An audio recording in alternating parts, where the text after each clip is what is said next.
One time I had this lady, she was like, I think 50 in like a BMW convertible, right? BMW? Well, damn. Okay. Yeah, she comes to the drive-thru. And literally, this lady is like fucking so mad for some reason. And she's like, oh, Yeah. she says some shit like, so you know how at the drive-thru you have like that little kiosk where you normally order shit and like there's the menu? Well, I cannot grab the buns. And then, so instead of looking at the menu and ordering on the little thing where you call in and you're like, hello, this is what I would like. And I'm like, okay, can I take your order with the headset? What she did is she drove right past it. Keep in mind, I'm like 13 working at this place. Like, I'm working like dead illegally, but you know, my mom's friend owned it, so it was kind of aight, you know? Again. It was kind of aight. So then what happened is like she blew right past it, and then I'm sitting there, and I just see like a knock on the window.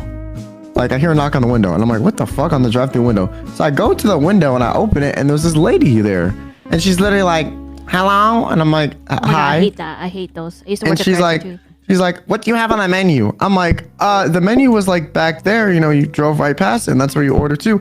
She was like, well, what's on your menu? And I was like, I mean, if you want to look at the menu, you can like circle around the building in your, you know, your expensive BMW convertible and like go look at it.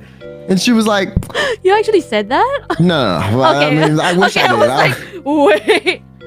Oh, press And K. she was like, what's on your menu? And I was like, I literally did not know what was on the menu. All I ever did was take people's orders and fill up drinks and grab the sandwiches, take their money, and like I just worked the drive-thru, but I didn't make any of the food, so I didn't really quite understand. And I also was like, it was kind of dangerous working with the food because you would have to work with these big ass knives, and I was like really young, and so they didn't want me to cut myself on accident. And so I don't know what's on the menu fully, so I'm like, I'm sorry, man, but if you really want to look at the menu, you're gonna have to go back. And she's kind of like just bitching. And so then I look to this manager, and I'm gonna just call her Miranda. That's not really her name, and she was really cool. She was like some young hip girl, and she was literally like, fuck the burger burn. She literally was like, asked her, I kind of signaled to her, I was like, yo, I need some help. I don't know what to do, you know. And then she walked up to the drive-thru, talks to this lady. The lady's like, what's on your menu? And Miranda looks at me, looks at the lady, and says, I'm not dealing with this lady, and walks away. And I'm like, fuck. I'm like, what the fuck do I do, man? Wait, the manager said that? Yeah. Wait. I'm like, what the fuck do I do? I'm like, not even supposed to really be working here. Wait, that's not actually a good service. Oh, I mean, to be fair, the lady was going crazy. Chilus di sini. Ahoy.